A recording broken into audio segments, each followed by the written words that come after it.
AR Murugadoss அப்படி செஞ்சாரு. Rashmika Mandanna open talk. National கிரஷுக்கும் அது நடந்துச்சா? இந்திய திரைத்துறையில ஃபேமஸான நடிகையா வலம் வருபவர் ராஷ்மிகா மந்தனா. பேன் இந்தியா அளவில் கலக்கி வரும் அவங்க தமிழ் சினிமால மட்டும் ஜொலிக்க முடியாம இருக்காங்க.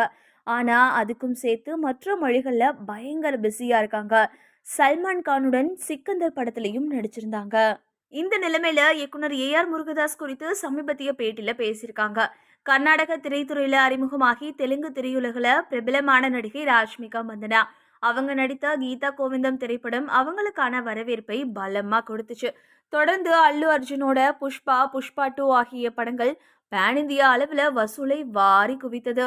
அவங்க நடித்த இதர தெலுங்கு படங்களும் ஹிட் அடிச்சு அவங்களோட மார்க்கெட்டை வளப்படுத்த அவங்களோட கொடி உயரவே பறக்குது. தெலுங்கு திரையுலகில் மிகப்பெரிய ரெஸ்பான்ஸை பெற்றிருக்கும் அவங்க பாலிவுட்லயும் ஆடி எடுத்து வச்சிருக்காங்க. அங்கேயும் அவங்களோட திறமைக்கும் அழகுக்கும் ரசிகர்கள் கூட முன்னணி நடிகர்களோட சேர்ந்து நடிக்க ஆரம்பிச்சாங்க. சந்தீப் ரெட்டி வங்கா இயக்கத்துல ரன்பீர் கபூருக்கு ஜோடியாக நடித்த அனிமல் படம் சர்ச்சையை சம்பாதித்தாலும் அவங்களுக்கு அழுத்தமான பெயரை பெற்றுக் கொடுத்தது. கடைசியா தம்மா என்ற ஹிந்தி படத்துல நடிச்சிருந்த அவங்க அடுத்ததா காக்டெயில் 2 படத்துல நடிச்சிட்டு இருக்காங்க. இதுக்கிடையில ஏஆர் முருகதாஸ் இயக்கத்துல சல்மான் கானுக்கு ஜோடியா சிக்கந்தர் படத்திலையும் நடிச்சிருந்தாங்க.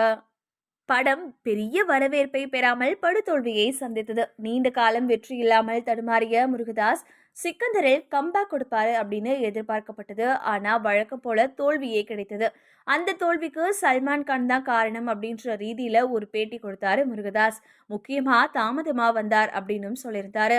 அது பெரிய விவாதமாச்சு. அந்த பேட்டி ட்ரெண்டான சமயத்துல சிவகார்த்திகேயனை வைத்து முருகதாஸ் இயக்கியிருந்த மதராசி படம் வெளியாகி சுமாரான வரவேற்பை பெற்றது. அப்போது ஹீரோ சரியான நேரத்துக்கு வந்தும் படம் தோல்வியடைந்து விட்டதே அப்படின்னு பதிலடி கொடுத்திருந்தாரு. அது பெரிய அளவில் கவனத்தை ஈர்த்தது. இப்படி சிக்கந்தரை சுற்றி இயக்குனருக்கும் ஹீரோவுக்கும் உரசல் ஏற்பட ராஷ்மிகாவோ சைலண்ட் மோட்லயே இருந்தாங்க. இந்த நிலைமையில சமீபத்துல ராஷ்மிகா மந்தனா ஒரு பேட்டி கொடுத்தாங்க. அந்த பேட்டியில சிக்கந்தர் படம் பற்றி பேசுகையில், சிக்கந்தர் படத்தோட கதையை என்னிடம் சொன்னது வேறு மாதிரி இருந்தது, வேறு மாதிரி எடுத்து விட்டார் அப்படின்னு சொல்லியிருக்காங்க. இது ரசிகர்கள் மத்தியில கவனத்தை ஈர்த்திருக்கு. குறிப்பா இயக்குனர்கள் கதையை ஒரு மாதிரி சொல்லிட்டு வேறு மாதிரி எடுப்பார்கள் என்ற குற்றச்சாட்டு அதிகரித்து வருது. இப்படிப்பட்ட சூழல்ல ராஷ்மிகா மந்தனாவுக்கும் அது நடந்திருப்பது வியப்பை தான் ஏற்படுத்துவதாக ரசிகர்கள் சொல்றாங்க.